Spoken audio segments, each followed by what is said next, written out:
నమస్కారం ఘంటారావానికి స్వాగతం. ముందుగా ప్రధాన అంశాలు.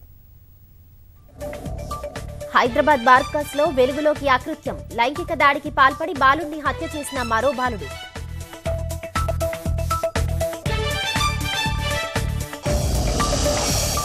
ఈ ఏడాది పాలమూరు జిల్లాలో 8 ఎకరాలకు సాగునీరు. కల్వకుర్తి 29వ ప్యాకేజ్ పనుల్ని పరిశీలించిన హరీష్.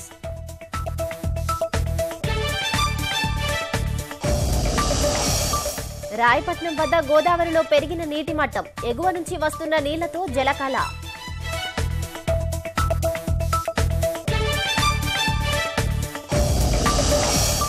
హైఫాలో భారత వీర సైనికులకు ప్రధాని నివాళి. సముద్ర తీరాన్ని సందర్శించిన మోదీ.